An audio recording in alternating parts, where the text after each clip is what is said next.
Thank you everyone for attending today.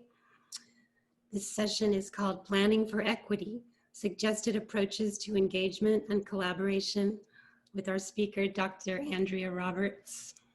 I want to thank all of our sponsors today for making this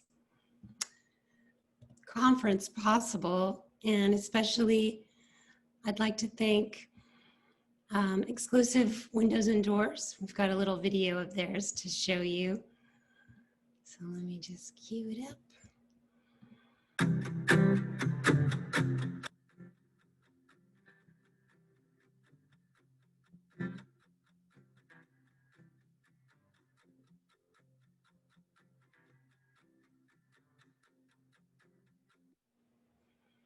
Great.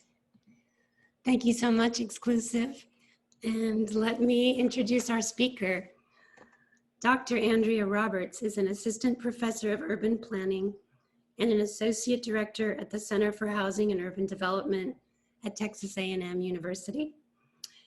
She's also the founder of the Texas Freedom Colonies Project, a research and social justice initiative documenting placemaking history and grassroots preservation practices in the African diaspora. As a planning historian, theorist, critical heritage scholar, and educator, Dr. Roberts trains future planners and preservationists to move marginalized communities' histories, ontologies of place, methods, and agendas from the edge to the center of practice and policy making. Dr. Roberts, thank you so much for being here. I'm going to turn it over to you. Great, thanks for having me. I'm going to be sharing some comments with you for a majority of the time, and then I'll have an activity that I'll ask you all to join me in, and then we can have Q&A. So let me go ahead and share the screen.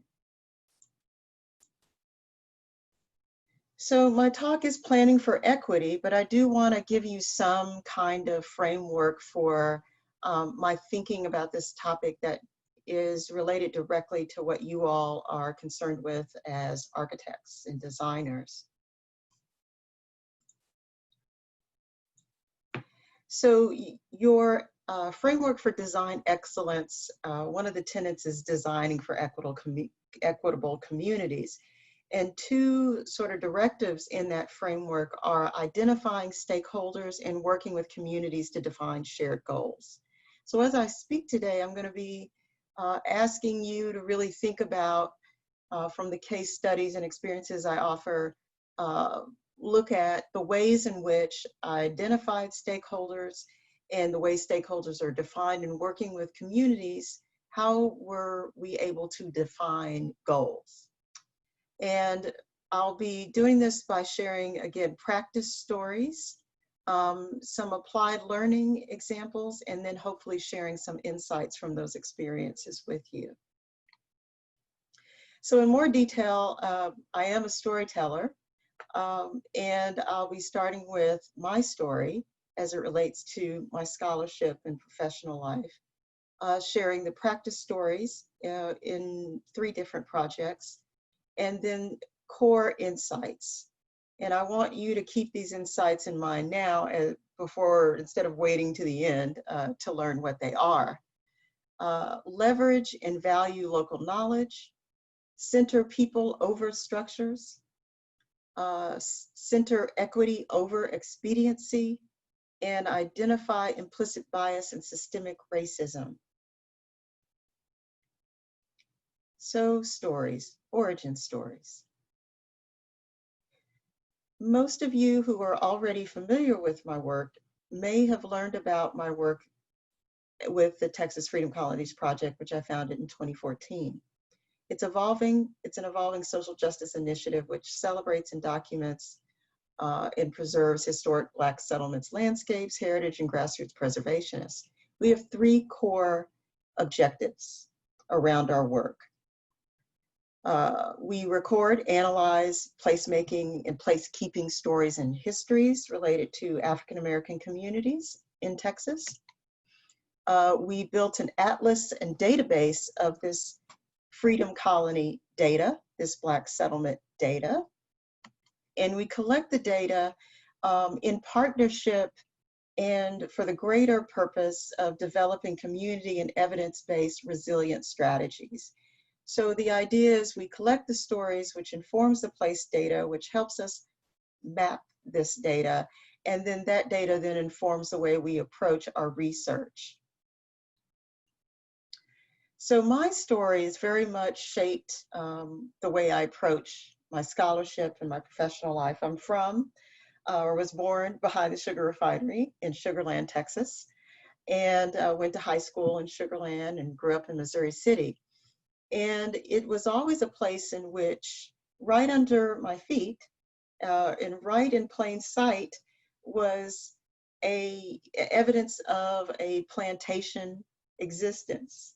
Remembrance and the imprint of slavery is everywhere, but nowhere at the same time. So there's master plan communities and things named after plantations. Sure, some names has recently changed, but still, this is ironic because it's a very diverse county, one of the most diverse counties in the United States. And then there's the professional experiences that inform my work. So as much as my origins are about place, they're very much about people and cities. Yes, I'm a sixth generation Texan and was born in Texas, but my undergraduate degree is from Vassar in upstate New York, and my master's is from UPenn in Philadelphia. So I've lived a few other places and served in different capacities with different cities. And always in the back of my mind was the fact that these communities have constituencies that I knew existed. People like these women that you see in the photos. The top photo is a picture of my great-grandmother and grandmother, and that's me in the horrible sweater vest there. And we're standing in front of my great-grandmother's house in Riceville community, which is a historic Black settlement in Houston. It's smack dab in the middle of Southwest Houston. The bottom picture is my grandmother with her sisters at a church in Independence Heights, another historic Black settlement in Houston. But I never knew these places as being especially significant or historic growing up. It took until my 30s to know that. And also working for the city of Houston, both in their finance department and their planning department, where I was running these public meetings and taking input for the spending of federal disaster funds and the spending of CDBG funds in the Housing Community Department, where there was a certain way in which African American communities were treated, where their assets weren't really brought to the table, their heritage wasn't brought to the table or leveraged at that time the way that I thought it could be in addressing some of their challenges. And so this is what I really observed, and I recently wrote an article about this, but if someone told me to write a diagram of my experience, my 10 to 11 years working for the city of Philadelphia and the city of Houston, various nonprofits and a for-profit consulting firm called Public Financial Management Group around the country with that for-profit agency. This is the picture of what I experienced.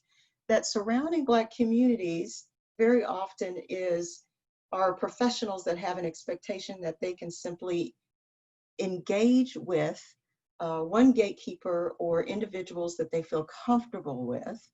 That is the repeat sort of, in lack of a better word, token that they can operate or engage with that doesn't always really represent the interests of the community. One size fits all approaches. Okay, well, that worked there, it must work there as well. A misunderstanding of African American and African survivals in architecture, in vernacular architecture in Black places.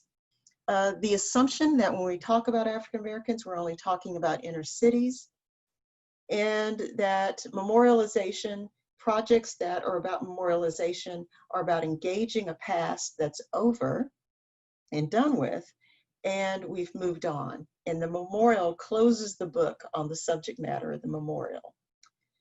And then the idea that all life happens on blocks and corridors.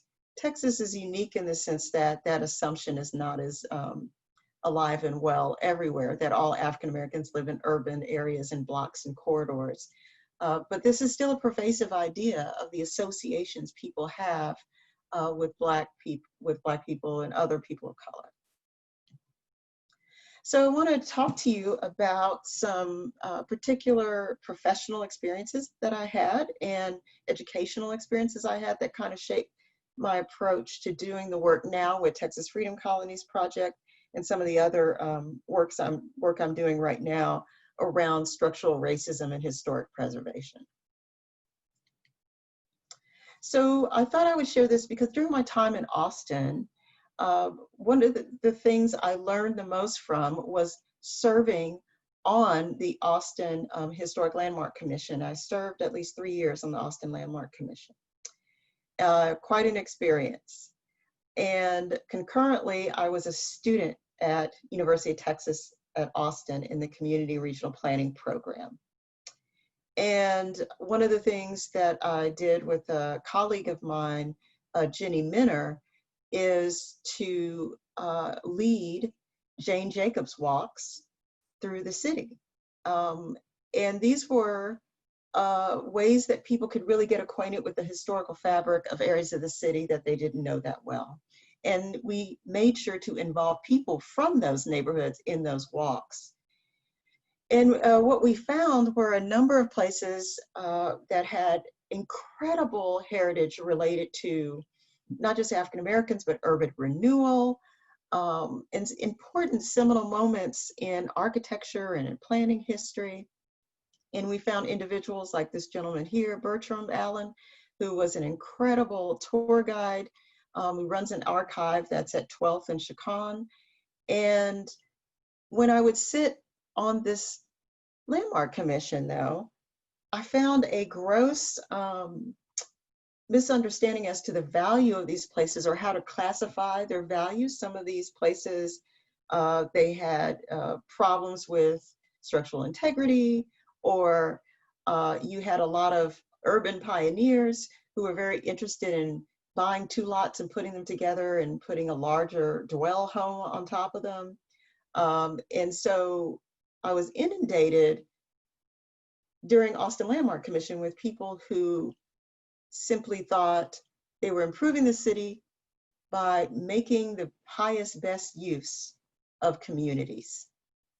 Someone just raised their hand. Let me see the chat here. Is there people having problems hearing or seeing or? Okay, I see some raised hands. I don't know if Ingrid, you want to? Yeah, if anyone has questions, could you please type it into the Q&A? That would really be, oh, it was just an accident, the raise hand. Oh, okay, okay. I just didn't want you all to think I was ignoring you. That's important to me. If you have a question that relates to being able to hear or understand, then I want to address it. But I'm hoping I can answer all of the questions at the end of the talk.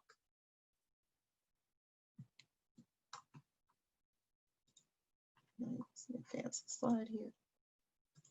So one of the things that we were able to do as part of what's called the Austin Historical Wiki Project, it was a partnership with the City of Austin as well as the National Trust for Historic Preservation through one of their grants, or sorry, not them, the National Park Service grant, Preserve America Fund. So there was a grant that funded the development of a wiki. And the purpose of that online wiki was to have a online, accessible, public way in which people could participate in architectural surveys. That is, how could we then go to communities that might be eligible for historic district status if only they could afford or have access to at least surveying. And so this online survey that you could administer through an iPad would enable you to identify and add historic sites to the map. But what I found in the process of working in East Austin and talking to people in East Austin and going on those walking tours, those Jane Jacobs tours, is that there appeared to be a desire among residents of color in East Austin to control the images, planning, and funding related to their cultural assets in the face of demographic change, and that growing development pressure and concerns about the community's relationship to the city of Austin's development-oriented initiatives, the communities of color express more interest in a mechanism for telling stories about lost places and less interested in documenting architectural elements. So this is a somewhat anecdotal experience. So everyone on this call or on this program may say, well, that's not what I've heard. And I know lots of people that care about architectural elements. I do too. But what I'm saying is that there are a lot of people of color that I encountered.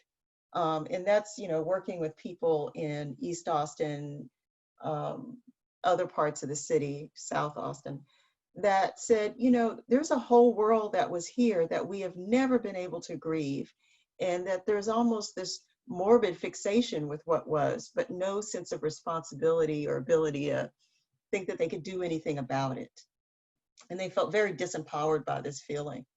And they really wanted some way to record not just the present, not just what remains, not just what looks like it's been dropped in amber and preserved, but they wanted a richer way to talk about place. And so when I taught as a postdoc at UT, I taught a course on ethnographic documentation of cultural landscapes. And one of the things that we did was go to the Austin History Center and do intensive training around documenting homes, learning to use Sanborn maps, actual physical Sanborn maps, which I love working with. And we gave them these skills, the students these skills and they were from planning, they were from architecture or landscape architecture. We wanted them to answer a question. I wanted them to understand what was happening to Austin through this question. What are Austin's landscapes of demolition? Having been inundated with demolition while on the Austin Landmark Commission, I thought to myself, why don't we take those cases of demolition? And when I say cases, I mean the actual cases that we reviewed and the information packets that are stored at the Austin History Center. And I assigned some of those to the individual students to revisit as an assignment. I asked them to engage and identify Austin's landscapes of demolition. How would you go about this conceptual documentation of the phenomena of demolition in the landscape? So they conducted archival ethnographic research using a lot of digital humanities tools, social media tools, that is hashtags, cultural landscapes of demolition on Instagram was a way that they aggregated some of their information about the places. They did derives, they did walking tours, all of these different methods. They did the quick building history, and they used a number of critical theories for understanding place that often don't find their way into urban planning literature or instruction. And so all of these came together that in a way that I thought was pretty impressive. A lot of the students made impressive final projects. One of the projects was on Black land development and the development culture and of neighborhood demolition in that area of the city, in which there was documentation of the juxtaposition of different houses and the ways in which the settlement patterns and the fabrics of the communities were disrupted. We had another wonderful project in which a new district was proposed that would take in a early African-American suburb called McKinley Heights in the city. So we had people who were proposing concurrently as they were looking at, this is what we've lost, this is what's left, and this is how we might consider developing these new proposed districts. They also unearthed fascinating history that when we're closing schools, when we're tearing things down in Austin, what are we losing? What are we overlooking besides the fact that We only have so many resources. We can only house so many people. We can only open so many schools, and we can't leave them half empty. But in the case of Ridgetop Elementary School, Annie Stockland, one of my students, actually ended up identifying this place as an important site of disability activism history. And the way that she did that is she made a website and she collected some information and memories about Ridgetop Elementary School. Not just the time when it had been an elementary school way in the past, in the 30s and 40s, or all the way in the modern era, but there was a short time when it was actually an important place for disability justice. And so she collected stories about that. So this is but one example. Collecting the stories doesn't necessarily save Ridgetop, but it gives people a variety of ways to aggregate and collect information about place that they can then decide to possibly use when going before a city council or before a planning commission to describe the value of places, because I saw lots of people struggle with how to do that. So from this example, this revealed an insight around using digital humanities as an intervention. It does close to some extent the digital divide, that is, using social media to document was helpful. It's intensive and deeply democratic approach, this crowdsourcing of data to document place. The Landmark Commission meetings might be a space in which we can leverage this activity as a tool of persuasion when presenting before the Landmark Commission. And the implications of expediency over equity as a design principle are invoked here, in that you have expediency defined as what is the highest best use and how quickly can we refill what looks like, empty, waiting for infill areas that really are losing their fabric and losing what's making them special and displacing people because of the jolt to the tax base. Another project, the Fifth Street Project. This was a project I also did while a student at U of H. And Fifth Street is actually a community. It's a neighborhood of 2,400 people located on Stafford, right on the Fort Bend County, Harris County line in Fort Bend County. This is a community where I actually had relatives that once lived. It was once predominantly African American, and now it's mostly Latino, low income, and it was only on the grid. It wasn't even on the grid, and what I mean by that is access to water until sometime into the 1990s. So you had this area that was surrounded by McMansions and upper middle class people, but it had simply been left behind, and it still struggles to this day. So I thought a good way to give back was to lead a housing and market study in partnership with the county. So my approach was to center participation, to have task force meetings, and the task force meetings was a way to aggregate all of these people in an unincorporated area. Why is this important? Well, Fifth Street, the jurisdictions, if you looked at a jurisdiction map, it would include Houston, tiny bit of Houston, tiny bit of Missouri City, tiny bit of Stafford, part of Fort Bend County. So people would call the sheriff's office for help and they'd say, no, call Missouri City. It was a real issue of no one taking accountability or support for the area. So we did a train the trainer community survey trainer training in English and in Spanish, so that past the time that I leave, they would know how to aggregate and collect data. We did a charette with some people you may recognize from Austin, and a housing and business market research study. And the study was to equip them to then go to developers, to nonprofits, to their own community and say, this is an aggregate, this is a picture of what we want, and this is what we can argue and advocate for. And they did have lots of problems. The picture up top in the middle is showing you what is less than a quarter mile away from the picture in the bottom, which is a bayou where trash is going directly in the bayou. And you can see the standing water. these places are very close to one another. So it's a real stark contrast. 3 jurisdictions, no accountability. So we wanted to help them develop a marketing and development strategy, a community-based participatory strategy. We use CDBG funds, or rather the county started a contract with the Center for Sustainable Design at UT. And through that contract, I was project manager for this project with 2 other students in the planning program. So the charette was really great. ADDC, they came in and actually led the charette and turned that wonderful, colorful drawing into this picture here that you see for the village center that they wanted to transform the community into. They had a number of great ideas about public art. And then what we found is that local knowledge about the community helped us define their problems, because they were really very scattered and didn't communicate well. Nobody had internet access. So these meetings we held on a monthly basis for 18 months were key to making all of this happen. Participatory asset-based perspective was revealed. That approach rather revealed the community needs and priorities and vision.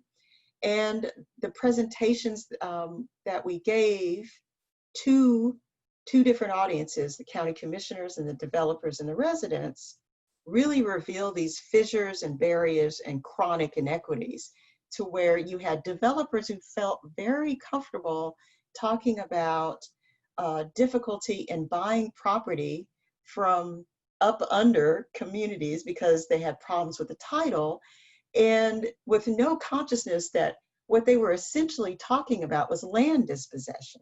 But instead, it was characterized or framed as, why don't these people go see a lawyer, work out their estate planning problems, so it can make it easier for me to find the sole heir and buy this property from their family.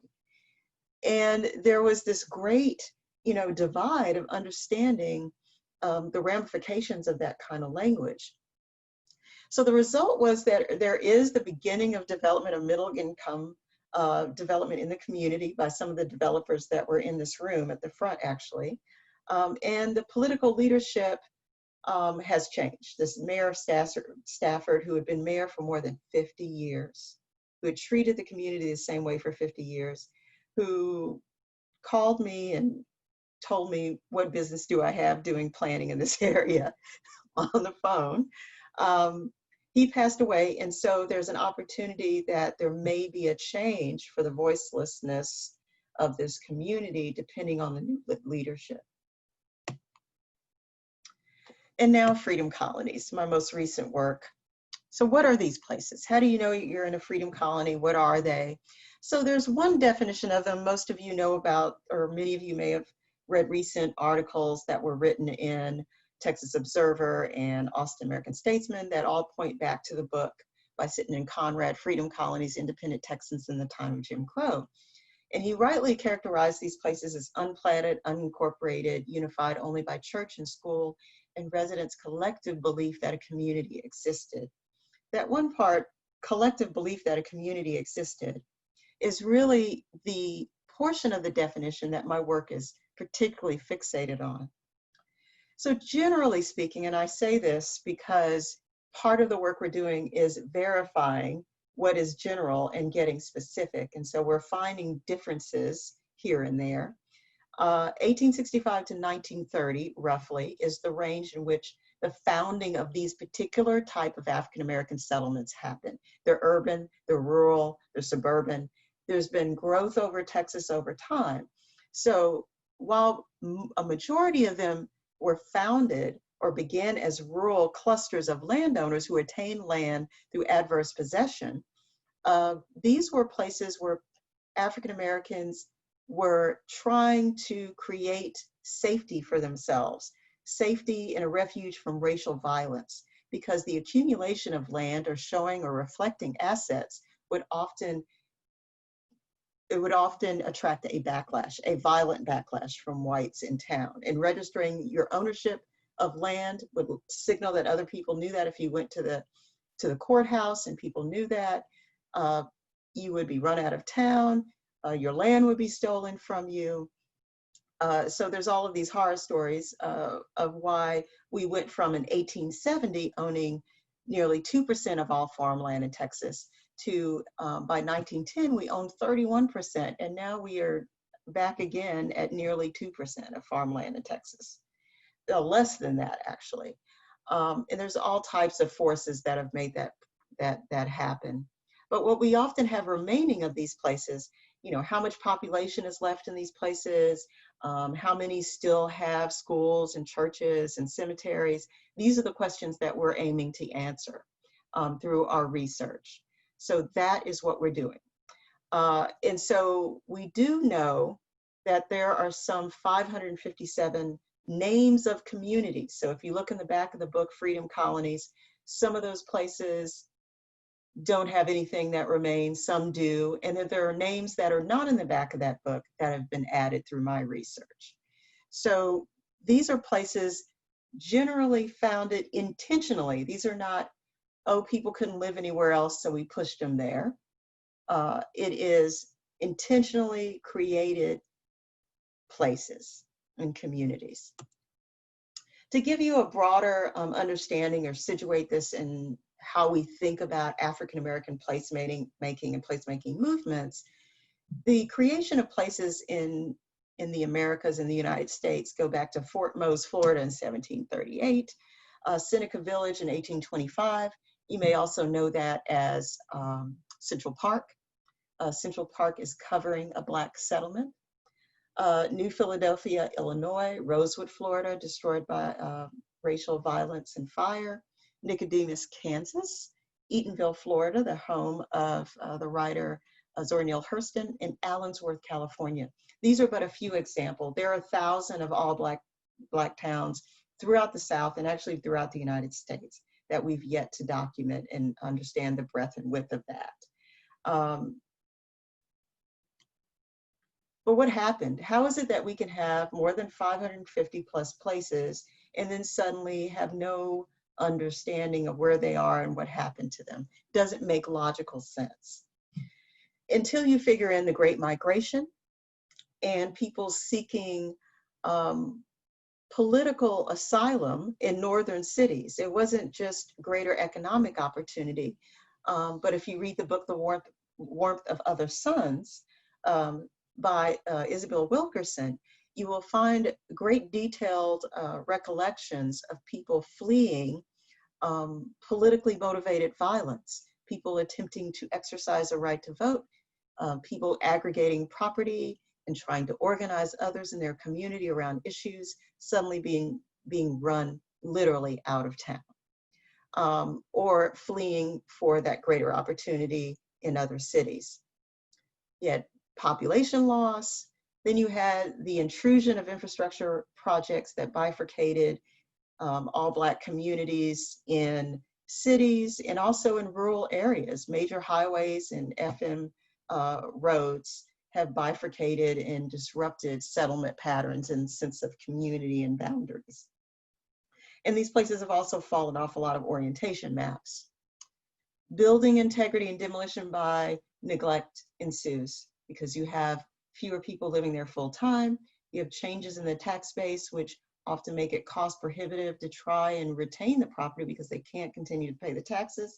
If it's in rural areas, often these communities and these families are not always privy to all of the benefits of certain types of tax exemptions that lots of white farmers take advantage of.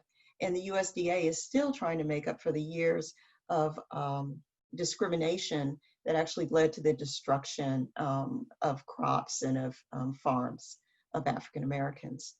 And the deferred maintenance of these places makes it more difficult to characterize them as historic because we have those two dimensions that we think about in preservation of significance and integrity. Those are the two dimensions of what allow places to be designated that uniquely set up African American places for vulnerability and not designation and protection. So what you're seeing here are these three dimensions of threats to freedom colonies: vulnerability, access, and visibility. What you'll see in the first map, what it is depicting is the concentration of both freedom colonies in the dark green And the cross hatches, the stripes, are showing you areas in which FEMA and the governor designated those disaster areas after Hurricane Harvey. And what it's meant to communicate are a few things. Number one, you see a great concentration of places in eastern Texas. Number two, you see a great concentration of freedom colonies in areas vulnerable to hurricanes and disaster. Part of that is the legacy of having settled in areas that were close to places that were once plantations, and then of course also settling in bottom land. So there was no 40 acres in the mule.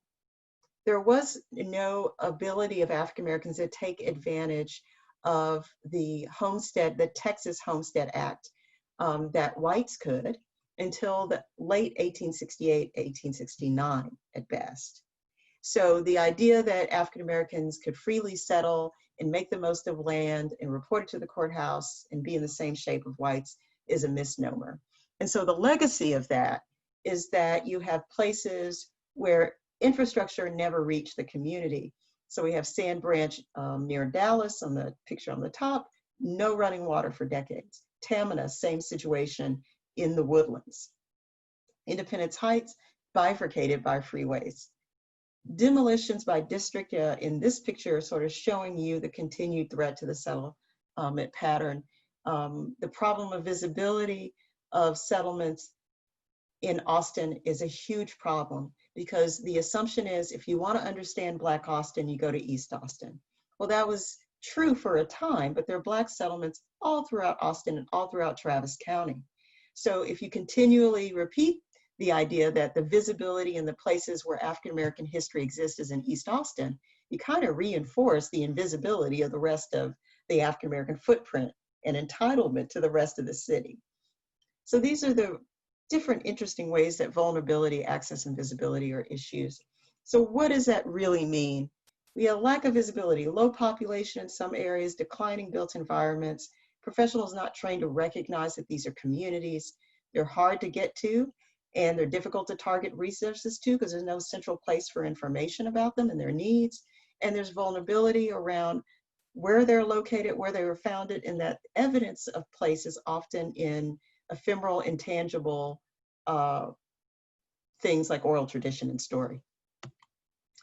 And so I took an asset-based approach to understanding how we might think about this issue when I came upon Schenkelville community while doing my dissertation research. I did my dissertation research in 2 counties, Jasper and Newton counties, where I spent time with numerous descendants at different events in different communities throughout. But in Schenkelville, what I found in this place where this is essentially the town square here, you have a church, you have a road, you have a historical marker. Way back there in the woods, you have a house that is on the National Register of Historic Places. And this is it. This is the core of Schenkelville. If you drive down the road, you'll see a few houses here and there, but you might not recognize it as a town. And it was never incorporated as such. You'll see a lot of dirt roads in East Texas, a lot of timber, a lot of bridges. It's a landscape that is beautiful, but often hard to understand how to identify communities out there. But Schenkelville really reinforced itself as a place through several rituals and storytelling. The story of an enslaved person who ran away when his wife was sold away to a master in Texas.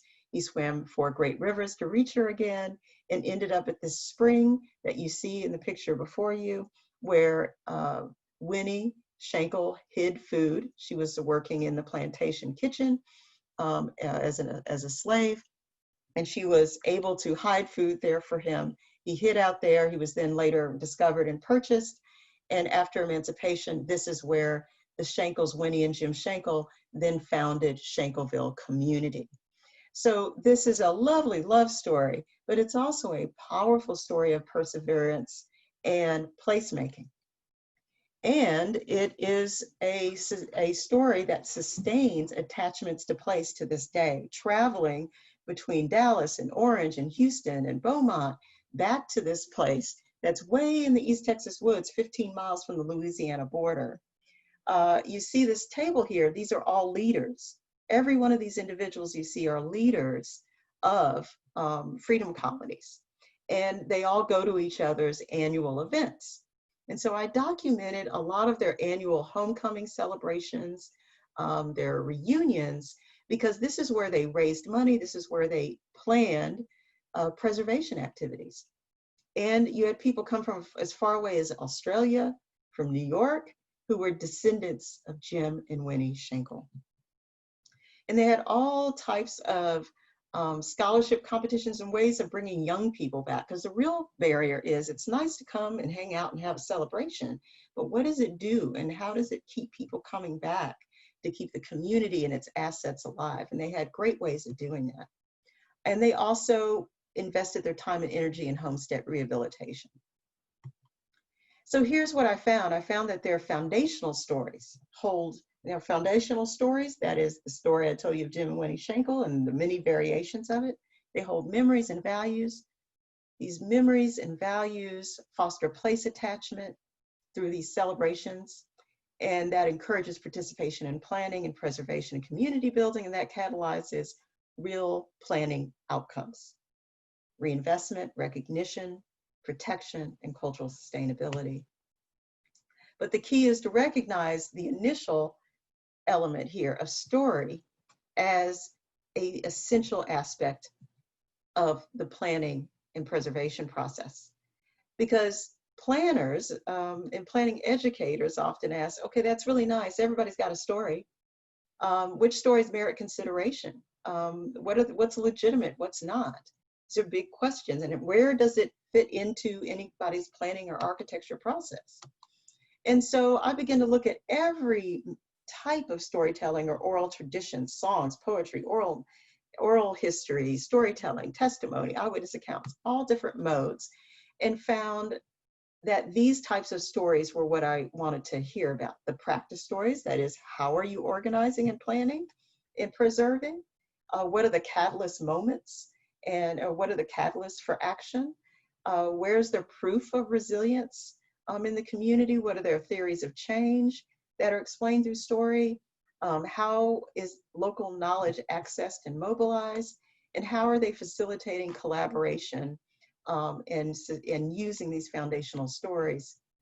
So I wanted to know the function of those stories, and wanted to understand the way that the official archive characterizes these places versus the repertoire. That is, there's the archive, and then there's the embodied knowledge and repertoire of embodied memory and oral tradition. And I looked at both of these different types of documentation.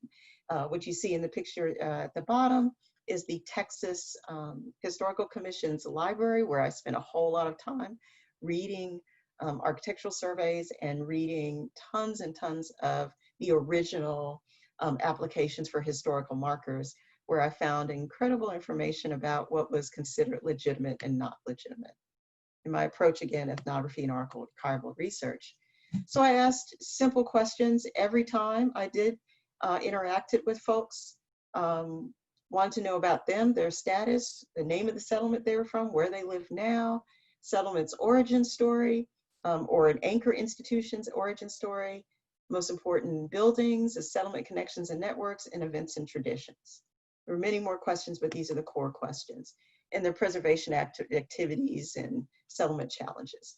So in the course of asking those questions in Schenkelville, I went on to help them run an event in which we could ask more settlements to come and tell their stories. So we co-planned an event in Schenkelville at one of their annual festivals, in which people were invited to come and share local knowledge. They shared their successes, their challenges, and not just to share them, but in the presence of individuals who work at Texas Historical Commission, people from Summerlee Foundation, so that they weren't just saying it out into the void. They would be able to share this information to encourage other people in the community to share, and also to know that there were people who could make a difference, who were present. So I kept doing this work all throughout Newton and Jasper counties through a snowball sampling, which essentially means somebody would tell me about somebody else and somebody else and somebody else. So collected in all of these matter, these are all of the research approaches: walking tours, co-planning events, looking at public and private archives. And this is some of what I found. What was exposed is what I call a preservation apartheid. And I've written about this recently in an article. And really, we have what Laura Jane Smith calls authorized heritage, which is a lot of what people in preservation, architecture, architectural history, planning operate in. You look at professional surveys of physical properties, maps, plans. You have planning standards of what legitimizes a place, their municipal status, the census, and significance, notable events, notable persons, new info about prehistory, history, or craftsmanship, and then integrity, structure, period of significance have to match. Versus an informal planning, and what I found with these communities is you have stories, memory, rituals, and traditions substantiating place. And their standards are around beliefs and memory and values, the continuity and the sacredness of place. And there was a general failure to meet standards means lack of recognition and designation. This failure to meet the significance and integrity rubric in many cases, not all cases. And we have a regional counter map of hidden Black worlds that emerge. What do I mean by hidden Black worlds? Well, the first map that shows you 14 red dots is showing you Jasper and Newton County if I only went by the dots that you found in the back of the book, Freedom Colonies. After conducting all of the research, participant observation and interviews and geotagging of places and pictures and audio from all of the places that I went over a 1.5 to 2 year period, you find more like 35 places, some of which they called or identified as Black pockets. I wanted to characterize these places the way they characterize them. Some people ask me, well, did they say Freedmen's Town? Did they say Freedom Colonies or Freedom Communities? And I tell people there are a number of names for places that are the same thing. They're intentional places or communities created by African Americans. And this is what we found after that research. So there's a hidden world of Black worlds that we're not seeing or engaging. So that led me to develop the Atlas. So why a Black digital world of worlds? Why this platform? Why this Atlas? Well, it's a place to aggregate, secure, and centralize all the data forms that substantiate place. And it creates a shift from just the architecture property survey focus to one that encompasses all manner of substantiation of place.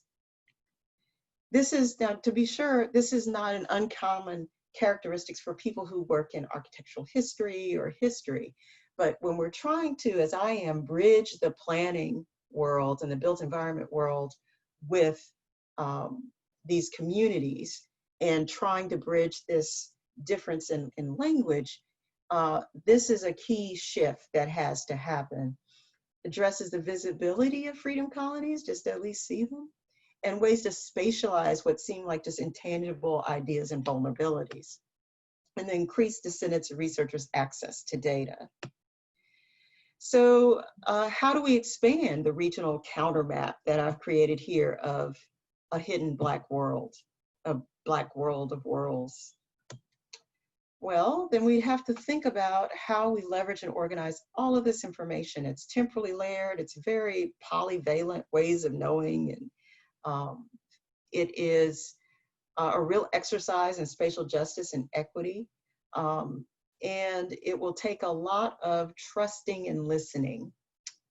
And it takes some action research, it takes all different types of methods at the same time. Because unlike instances in which we're used to digging and drilling deep in one place in one project, what do we do when we're trying to do the entire state of Texas? So that is the nature of what we're looking at here, not one special story in one special city or one special town, but the entire state of Texas and its historic African-American places, and not historic because they're gone, but because they had a historic origin. What is their story? What happened to them? And what are people doing to protect them? And what should we be doing to protect and make sure these communities are recognized and thrive? And so the Atlas and survey is an online platform that is meant to support the other ways that I mentioned in which we engage place. So what are the sources, or what's in there? Well, we have, since it's designated places, we have everything that you see in the Texas Historical Atlas is in our atlas if it is substantiating an African American place. So we already have that data. USGS names, Texas Historical Cemeteries that are not just cemeteries, but cemeteries associated with places, if they're on the places on the US National Register that are substantiating a community, those are already in the atlas. That's what we started as with a baseline. All of the places I located and all of these publicly respected sources. We use those.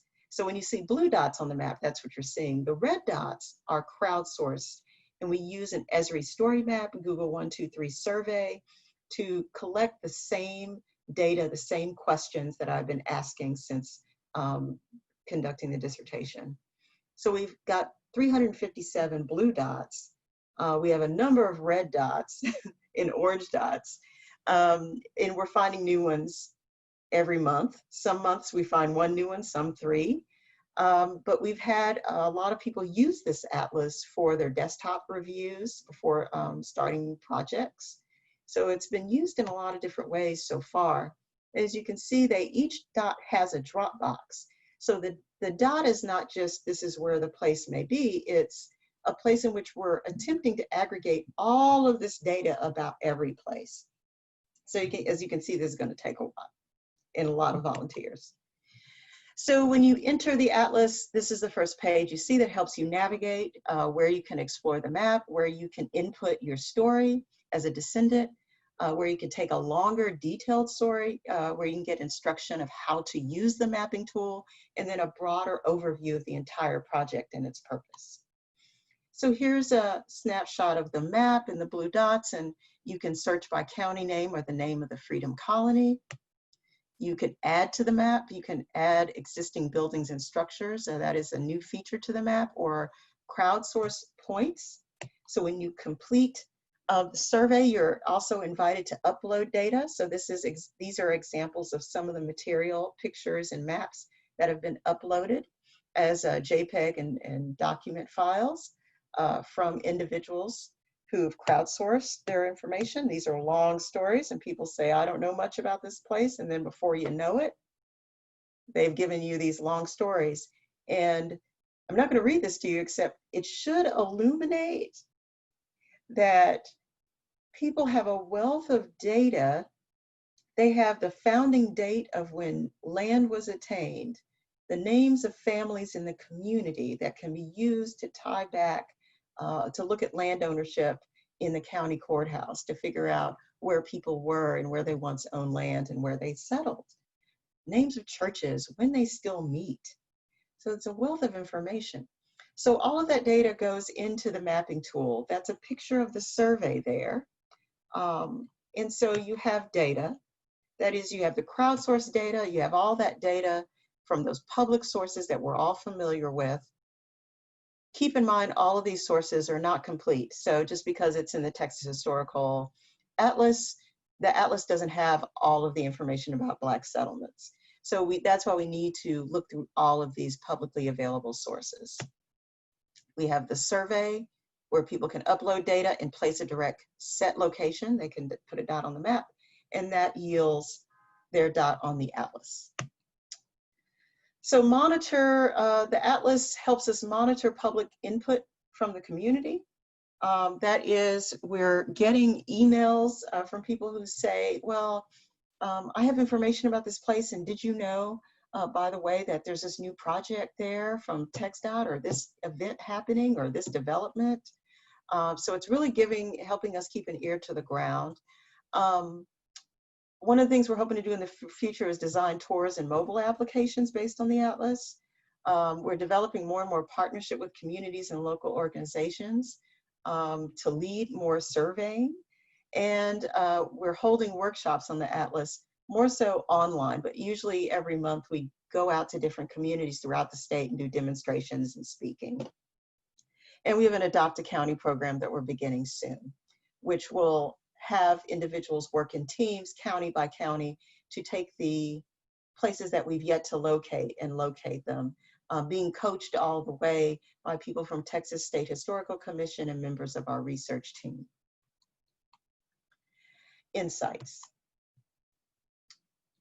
So how, right? How do you do this? How do you apply any of this? Well, it's important to validate and aggressively integrate various forms of knowledge into any of your processes. Doesn't mean you take everything at face value. It's true, but it's very important that you attach some value to the lay artists, the kin keepers, who are individuals who keep the family Bible in communities. And so some of you are like, look, I'm just called in to draw, and I got a client and they're just telling me to draw something and build something. And I'm saying that you have an opportunity to leverage the real story of the place in service of your project. And you have other opportunities to engage place on a regular basis before there's a project, to understand the landscape and the cultural landscape, how you may enrich projects that you're engaged in. Leverage and value that local knowledge. Center people over structure, equity over expediency. Consider methods in relationship to context. Sometimes showing up to a church in shorts and t-shirts on a Sunday, thinking that you're doing a Black church community a favor, not a good idea. Try to mimic and to support and to acknowledge the culture of whatever context you're working in. Reflexivity is central to ethical and gesture-centered research and project work, and that simply means understanding the impact that you're having on the context. If you're a researcher, if you're a professional, your presence in the context changes the way people choose to behave and to react to you. So be cognizant of that. Identify historical patterns of systemic racism to reveal practical solutions. So validate and aggressively integrate various forms of knowledge. I watch that. The building practices that were used, they had to reverse engineer this back porch in this rehabilitation project of the Shankleville, the Odom homestead there. And a lot of it was learning about the ways in which their grandfather, great-grandfather took sustainable materials and repurposed them to build that house originally. So there was a lot of building practices that they had to validate and learn in the process of trying to get this place back the way it was to its specific period of significance. Identifying historical patterns of systemic racism can reveal practical solutions. How do I know that? Here are some examples. We're developing new map layers so that we look at places in which there's a layer of population. We can see there's not population, but there used to be settlements. And then we see a TxDOT project coming through. So we have projects that are going to occur within the next 4 years that are overlaid with population and with location. And so that'll give us some opportunity to show descendants how they might get involved or become active in TxDOT public hearings and be more knowledgeable. Some people don't live in the settlement, but they still own property there and they still call it home. They have a diasporic sense of place and citizenship. And the map is a medium for trying to make that happen, to realize that. We're doing a lot of preservation education reform here at Texas A&M, where we're working with students, bringing them out to Freedom Colonies, putting them in the same room with Freedom Colony descendants to listen, to learn. We're working on Black land loss projects, doing needs assessment and throughout East Texas, not just those 2 counties. We're expanding the Atlas in partnership with a grant we got with the National Trust for Historic Preservation and a research center called Root Cause Research Center out of Kentucky. And the Whiting Foundation fellowship I received is used to expand this reach we have with using social media and digital media to engage in public education and encourage more people to virtually participate in populating the data in the Atlas, and of course, recording stories. And it's important where reflexivity is about embracing critiques. People need more local training. They need better ease of use. They need to have space for networking and sharing resources, and we have to account for the digital divide. And accounting for the digital divide means working on paper, and it also means fighting to close the digital divide. The first thing people ask me is, why are you doing this? People won't use it. Everybody's old and they don't use computers and they don't have access to the internet.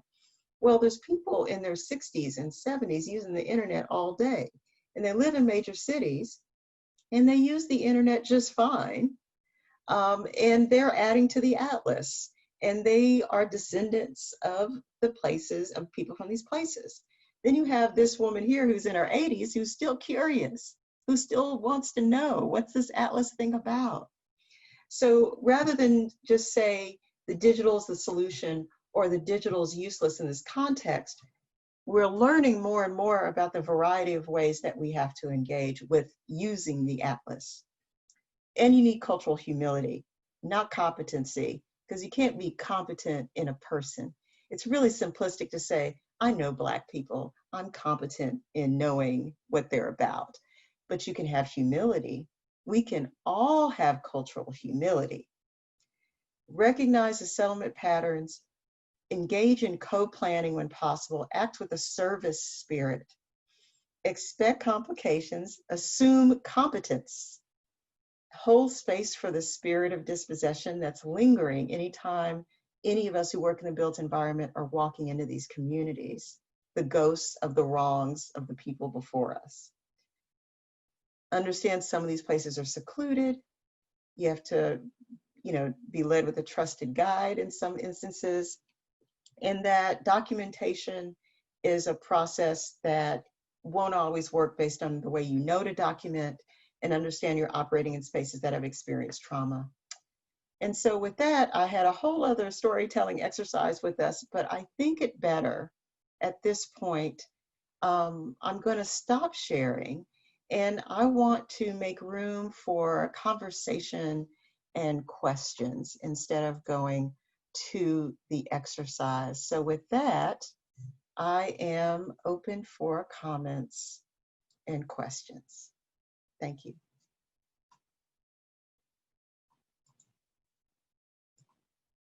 So Ingrid, I'm assuming that you will guide me through the Q&A. Yes, do you see the Q&A button? There are 2 questions so I see far. 2 questions, yeah.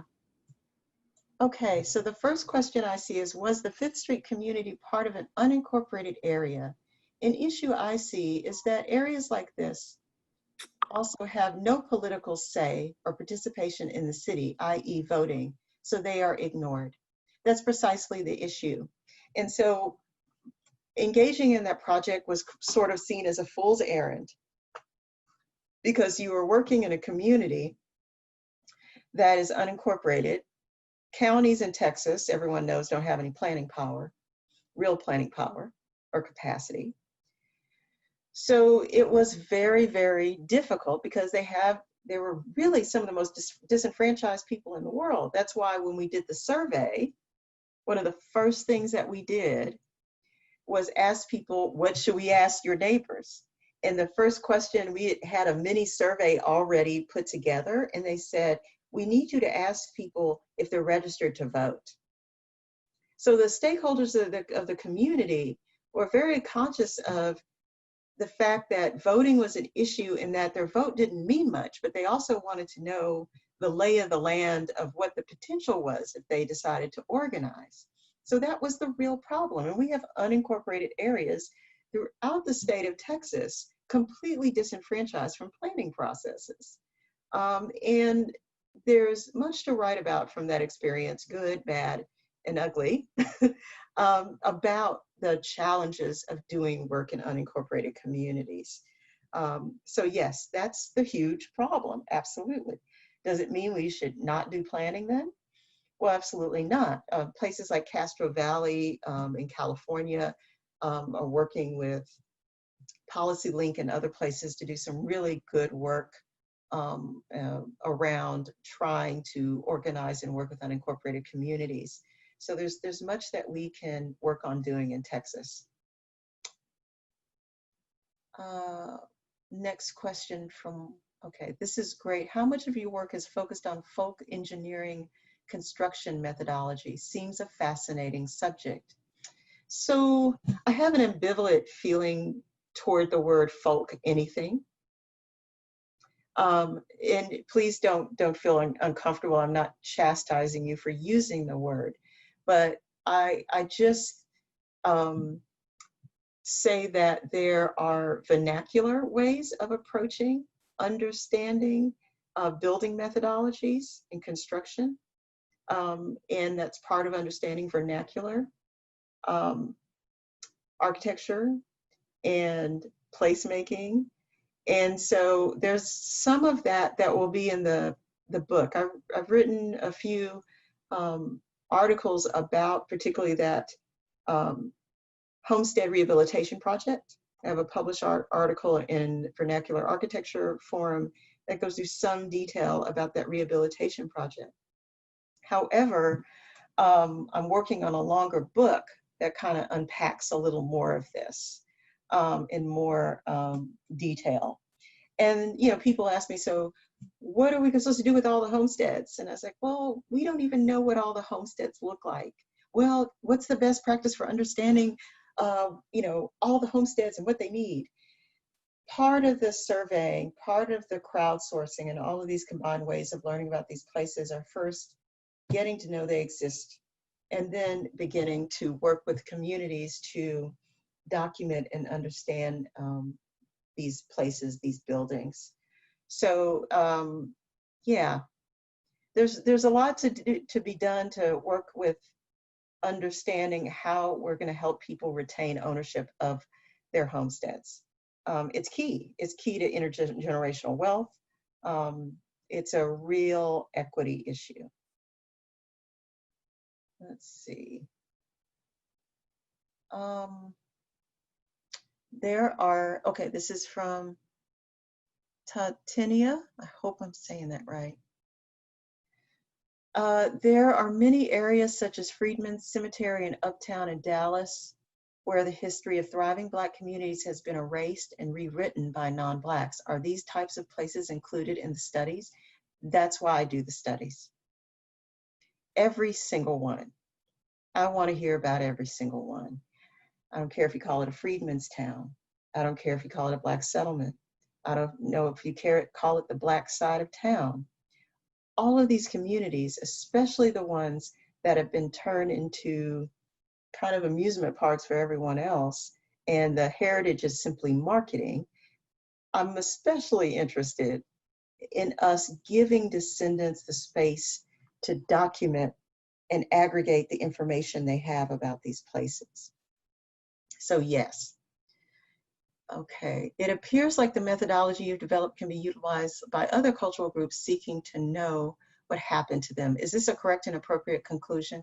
I can't apply it fast enough. The next communities that I want to work with, I'm already talking to First Nation communities that I want to work on this project with, apply it in every single community that's marginalized and invisible in this similar way. That is a very correct and appropriate conclusion. Again, there's not a Texas Freedom Colonies office with ready staff and computers, and you know, these are it's a matter of capacity and support. So I'd really like to grow to a position in which we really are able to accommodate an actual space where we can do this to work together, so that we're looking at Black, Indigenous, people of color all coming together and using this tool and improving the tool. So absolutely. Can you talk about your experience working with state and local preservation agencies? Are they helpful, receptive, and what issues do you think we need to work on to better represent all of Texas history? I had an article come out a week ago. Maybe it's been a little more than a week. And I wrote it about Texas Historical Commission's Certified Local Government Program. They invited me, along with the head of a county historical commission, to conduct a training on implicit bias outreach and improving survey, more inclusive survey, and diversifying their leadership. In the course of doing that workshop, I administered some self-assessments and recorded a lot of the information, and have published 2 articles so far on what I hope to be a study that I can expand around the state about the challenges that we have with county historical commissions. And the challenge is that there's a lot of structural racism around preservation, and who has time, who has the energy, who is exposed to and understands the ways in which you can get involved. And one of the big things we're going to have to do is be prepared for a big demographic shift in preservation and building capacity in preservation. And so Texas Historical Commission, the individuals with the Certified Local Government Program have been really excited about working with me, open themselves up to, I don't want to say critique as much as constructive criticism or advice. And so the articles that I've recently come out with are to that end. I think the frontier, the core place that we need to be doing this work is our county and city landmark and county commissions, is where the rubber meets the road in so many ways. Some have been fantastic and some are challenged, is the best way I can put it right now. Let's see. How many of the communities had cemeteries and what percentage are documented? Many of the communities have cemeteries. We're still working on documenting everything. We don't have definitive number in the case of that, but what we do know that in Texas, I think it's something like 60% of all cemeteries may be undocumented. So what's a cemetery? Keep in mind a cemetery can be one grave is a cemetery. So there are cemeteries everywhere. Cemeteries are moved all the time. Sometimes all the remains are properly moved, sometimes they aren't. So this is something we definitely are challenged with in the state in terms of being able to locate, preserve. And so that's why the National Trust grant that we are using to develop a cemetery registry in partnership with Root Cause Research Center that will be part of the Atlas and will enable us to invite the general public to upload information as they come across cemeteries right away and give them a sort of list of ways in which they can locate the right resource or the right person to assist them. Let's say they're having problems accessing a cemetery, show them the government legal, local code, state code that proves that they should have access, giving them advice on how to pursue access. So we're working on both webinar and handouts about that information. And we're also working on the next version. We're at Atlas 2.0. We're going toward Atlas 3.0, which will have the capacity to do grassroots documentation of cemeteries so that we can help address some of this. So someone is kind enough to say that this is fabulous. Thank you. Thank you so much for sharing with us. One question I have about community source information gathering: any need to reconcile anecdotal information with formal public records? Both are valuable, so do you categorize the information differently, like the red and blue dots on one of the maps? So when you visit the Atlas, you will find different color maps to differentiate the sources of the information. So for example, the blue dots have been triangulated. In research terms, that means that we have both information that's been documented with historical archival information, along with crowdsourced information. So we stand behind the blue dots.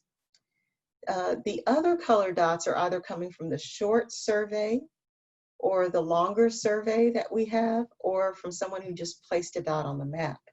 So we're perfectly transparent about the fact that in this stage, we're encouraging participation. In the next stage, we'll be evaluating the quality of the participation. But rather than inhibit participation in the first place, we're really focused on letting people know about the different opportunities and ways they can add data. The next stage, with the help of volunteers in our Adopt a County program, will be the instance in which we marshal all of the volunteer resources and historians possible to help with vetting some of the information. And we're excited about some creative ways that that vetting will happen. Who are the people in my back screen? Thank you, Richard. It's good that you're here. I'm so glad you're here. So in my back screen is a background that I forgot I left up from the class I taught this morning. I teach planning history and theory to PhD and master's students at Texas A&M. And this was my back screen. And here we have Jane Jacobs and Moses. So these are sort of the two faces or directions of planning. And this is, I mean, that's a very simplistic way to characterize planning. So, but this is a picture of sort of the titans of planning, thinking, and theory. And so that's who's in the pictures behind me. An example of grieving for spaces incorporated into new built environments. How can stories be incorporated into physical space in an authentic, respectful way? That's something I'm working on right now with a memorial space in downtown Houston. It's difficult, but I think the first step is that the individuals involved in the project, your designers, your architects, your planners, are able to validate that sacredness and that that is the nature of the space they're dealing with. Validation goes a long way. Oops, that disappeared. I need to see that question again. Let's see. How can stories be incorporated into the physical space in an authentic, respectful way? So here's the issue. The goal is not, in my mind, I'm not in love with the stories.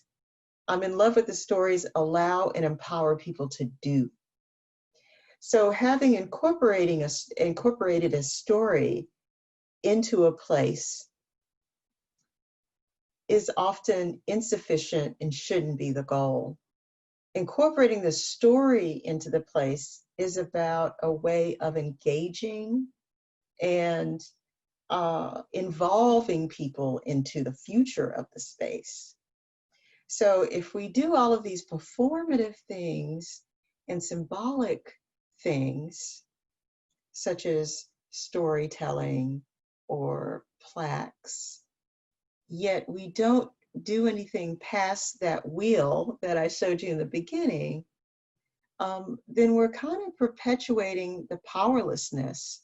And, you know, there's a ladder of participation, Arnstein's ladder of participation. You have different levels, some of which include therapy and placating and tokenism, and citizen control is the top. And so if sharing stories, the proper way to do it is to be transparent about what happens to the stories, what's the purpose of us engaging in this storytelling, where's the reciprocity in this activity.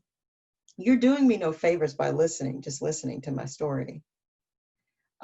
If the story is, if you're documenting it because it helps us substantiate that we exist, and that when there are infrastructure projects going in my community, that we're proactively making sure people know these places exist, then I might get something out of this.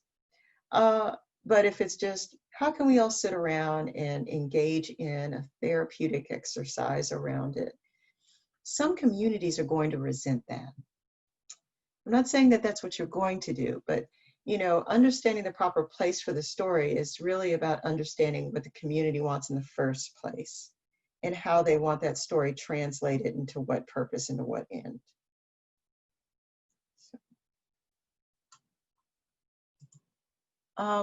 Ingrid, can you tell me where we are on time? Sure. Dr. Roberts, you really could go on if you like. This is the last session of the day, so we're not bumping up against another course. So it's up to you. So when does it officially end, like on And paper? yeah, it's a 90-minute course. So we started at 3:05. So we would be done, oh gosh, what's the math? 4:30, I guess, yeah. 4:30-ish. Okay. So I will endeavor to answer, oh gosh, let's see, there's 4 open. I'll endeavor to answer these 4 questions.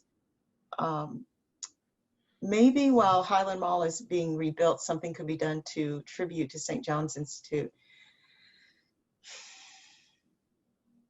I remember living in Austin and people talking about St. John's Institute, and I think one of the great things to talk about or think about is not just a tribute to St. John's Institute, but how Highland Mall may house or become a space for more educational opportunity in the name of St. John's, and that the descendants or associated with St. John's would be involved.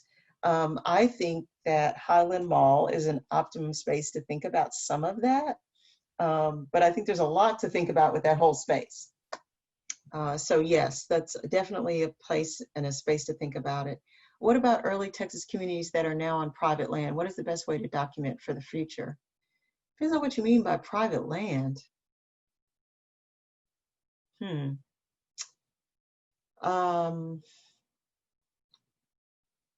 have to think about that. I mean, if you mean it's on somebody else's land, if it's on somebody else's land, we invite all types of people to participate. So sometimes people will contact us and say, I know that my family formerly owned all of this land, and on part of that land, there was this whole community. And if you want to come out here and look at it, you can, or I have all this paperwork, or I have these Bibles from the church that used to be over there. So, I mean, there's people who are interested in preserving this who are not necessarily descendants, though we really try to center their voices as much as possible in this endeavor. So I think a lot of it is about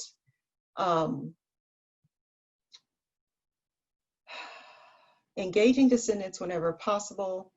And then if you live on the land now, understanding that this is valuable information and it helps somebody. And that there are other ways to aggregate information, that very often people have reunions, they have homecomings, celebrations at churches adjacent to land. It may be an all-white community and there's still a Black church there. And those may be included in that congregation, may be descendants. So there are places to engage with folks to get answers, rather than taking it all on yourself and saying, I'm going to figure this all out. Or look what I Columbused. There are a lot of people who may be doing the work that just need more hands. Okay, I was born and grew up in Sugar Land as well. Thank you for bringing light to the history of the city from its origins of the sugar plantations. Do you know if there's a collective resource or a database to access more information on freedom colonies or places like Fifth Street Community? Our atlas is a collective database. Please give us information and help us. That's why we're doing it. That is what it is. It is the database. It is the place for the information about the communities. Our goal is to be the repository for that information. Behind every dot is some depth of information, stories, pictures. We allow people to upload. They can even upload videos. So it's totally accessible to the public. If you have problems, you email freedomcoloniesproject@gmail.com, and our students will help you through accessing it. If you go online to YouTube and Google Texas Freedom Colonies Project, our YouTube page contains how-to videos on how to use it as well. But the idea is, where is all the information? Our goal is to be the place where all the information is, where it can be aggregated and used to support community-based, evidence-based research that impacts policy that protects these places. And also, again, keep sounding like I'm just promoting all my writing, but I wrote an article, I guess it would be 2 months ago, about Sugar Land. I have an article that was in Newsweek about 1.5 years ago, and then another academic article in a place called Acme Journal for Critical Geographies, which is open to the public, in depth about the history of Sugar Land. So there's another space for that. And then there's the Convict Leasing Project, which is its own organization that has wonderful in-depth information about the legacy of sort of the plantation prison industrial complex origins in that community, in that area. Could you talk about urban pressures of development and balancing the need for density and sustainability in growing cities like Austin, and how to balance that with preservation and ensure that the history of changing neighborhoods is not lost and that communities are not displaced?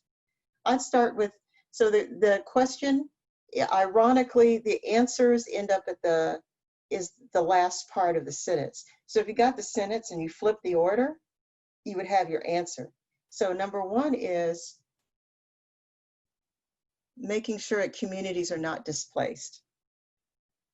So I work in planning history, but I have a long career working in urban planning. And so what I want to make sure is understood is that I work with stories, not because the stories are the end all be all. I work with stories because they have elements of information that can substantiate when it was built, when the community started, who were the forefathers and foremothers, what's remaining. So we mine those stories for the information that helps us substantiate the place exists and help us to connect descendants back to those places. So with that being said, the issue is really, how do you stop communities from being displaced? They have, what is the right to the city? What is the right to remain? We romanticize the right to the city, right? Some of us in planning, David Harvey. When it comes to the right to remain in some of these other communities, that's not something we talk about as often as we should. But that's essentially what you're looking at. And so one of the things that we're doing right now is Texas Freedom Colonies Project, in partnership with an organization called the Landowners Association of Texas, is we're working on a needs assessment survey to talk with landowners. That's people who may own everything from 1 acre to 300 acres, and talking to them about their challenges around land ownership and stewardship.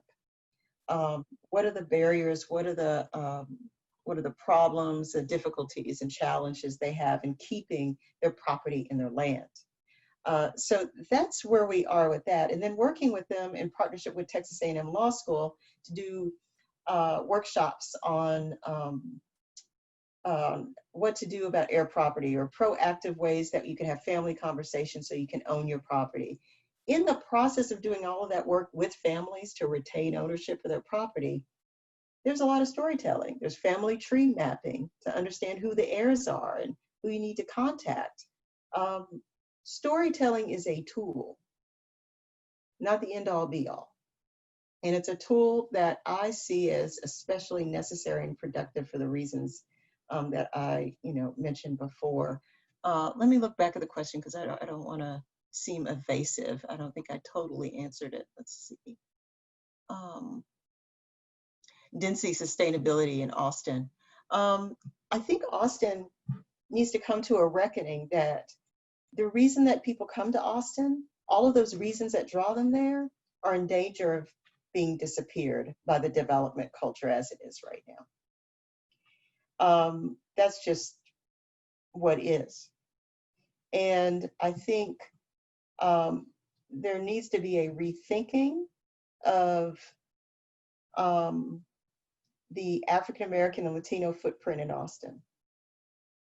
As I said, there are freedom colonies all over the city. There are Latino areas where Latinos have been living all over the city. So I think there needs to be a great reckoning of opening up the entire landscape in the future and the planning of the city, and access and equity conversations about the entire city and not just pockets of it. And once you have that conversation, then when you start talking about displacement and taxes and density and all these questions, you're going to have a broader understanding of the things that I talked about at the beginning. Who are the stakeholders and how do they define the issues and the problems? Because these neighborhood planning teams, there are certain people that go to those and certain people that don't. There's a lot that needs to happen around the planning culture in Austin, and it's not about more creativity necessarily and more bells and whistles. It's more so about plain old listening and transparency. So that's some of the work I think that needs to happen. I see there's one more. It seems like the struggle in determining the value of vernacular architecture versus high style architecture is due in part to landmark designation programs that emphasize individual buildings versus community fabric. Perhaps a transformation will emerge from your work to help people and governments to recognize and value overall fabric versus individual landmarks. Okay, you're tired of hearing this, I know, but I wrote an article for Buildings and Landscape. It's a magazine or article or academic journal of the Vernacular Architecture Forum, and it's specifically about this issue of integrity and significance in vernacular architecture and in vernacular landscapes. So we need more of a landscape outlook on how we look at space and organizing and design and all of that. And then we also have to look at what I call a home place aesthetic in understanding the fabric of African American communities and what we validate and frame as significant and why and how that would be documented. So this is something I'm definitely attuned to and writing about, and hopefully that will be, again, in the book that I'm working on as well.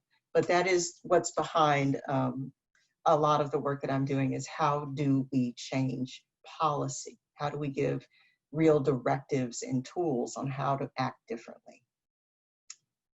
I think I'll do one more. When economically challenged neighborhoods become historical districts, how can undue economic pressures on those communities be avoided when residents are faced with compliance issues? It makes me think again about that community fabric issue. What's the basis upon which the shared historical significance and the period of significance is determined? This is a bad example, but just for the sake of argument, let's say the basis is because we're in Cesar Chavez and we decide that the basis of significance is only for all the Queen Annes in their porches. And we need their porches, you know, if you want to say you're a contributing property to the district, you know, you must have a Queen Anne and you must be able to match the paint color to the original paint color. I'm being extreme here for a reason. And you must have the perfect this, that, and the other. I think as you broaden the definitions of significance and what makes something significant and matter, enough to be protected, not just recognized, but protected, as you broaden that definition, you begin to encompass more elements of the landscape and the properties and more periods of times of significance in which what makes them significant is not an undue hardship to maintain. If you go through Cesar Chavez, and I did surveying through there with people as a student, that's why I'm thinking about it, because I have walked around Cesar Chavez community, and there are great fences. People had really cool fences, and that were put there from the 50s to the 60s. Wrought iron fences with interesting little heads on the locks. And what if that was one of the bases? Like, what if that was an element? That's what we have to think about. We have to broaden the idea of what is significant and how it's not a way to exclude, but to include more. I think that's it. I think that's it. I want to invite everyone. Can I pull my screen up one more time to show my contact info? Of course. Yeah, okay. I just realized I need to make sure everyone can see, or I can share all the different ways that we can communicate. Also, I want to let you know, Dr. Roberts, there's a lot of compliments in the chat for your presentation. Thank you so much. Well, thank you. I'm glad to hear that. So here's some information on how to keep in touch with our team. We do a lot of things on Facebook. We do Facebook Lives once a month. We do one called Coffee Talk. We have one coming up at 10 a.m. this coming Friday. Join us at our Facebook page, the Texas Freedom Colonies Project. We post news, information, stories about our activities in the issues pertinent to Texas Freedom Colonies. Stay connected with us on follow our website as well, and email us with questions. I would ask that you email freedomcoloniesproject@gmail.com. We can send you information on how you might become involved. We have a survey you can fill out for that. We ask that you put your data directly into the atlas. Our email boxes often fill up with, oh, I know about this place, or tell me about this. And again, one of the ways that we're trying to be sure we don't lose information is through this atlas where you can put in your data. If you need help, email us. You can Google Texas Freedom Colonies Atlas and study and find the atlas itself. Find it on our website as well. Just get involved, contact us, join us.